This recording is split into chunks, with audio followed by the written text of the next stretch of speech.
New at 4, a Houston educator sharing a powerful message of the daily stresses and tragic losses from this pandemic.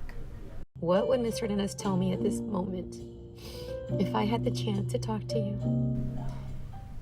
That message, a tribute to her mentor who died early on in the COVID pandemic. She says Mr. Arenas would tell her to move on from her job.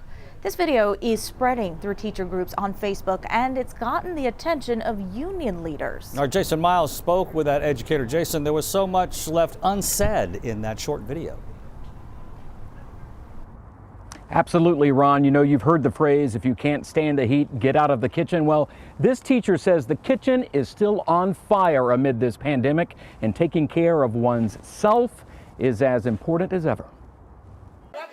After another day filled with managing students, COVID protocols, and in some cases, the lack thereof. And I am holding on to dear life here, like literally. Longtime educator Claudia Macias vented to mentor Felipe Arenas, a veteran teacher and principal who lost a battle with COVID more than a year ago. It's time for me to move on. Macias, who currently works as a digital media specialist, still leans on the late colleague in times of difficulty, which now includes debating retirement. There was a day where I really lost my joy.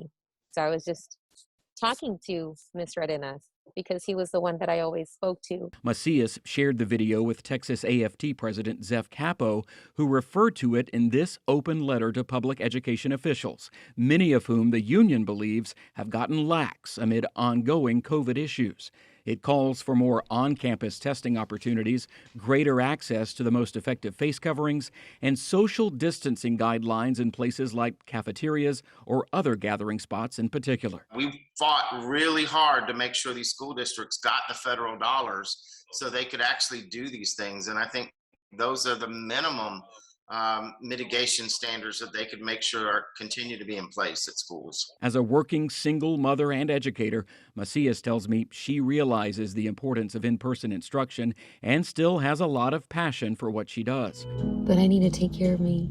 She agreed to share her video so others know they're not alone. I'm just trying to hold on and trying to make sure that the kids have what they get, but at the same time, trying to make sure that I am okay.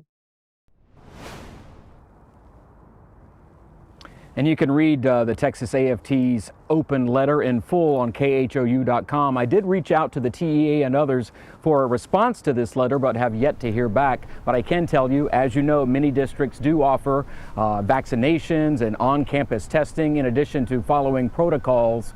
But certainly many believe a lot more can be done. Ron? The struggles to stay safe in this pandemic. Thank you so much, Jason Miles.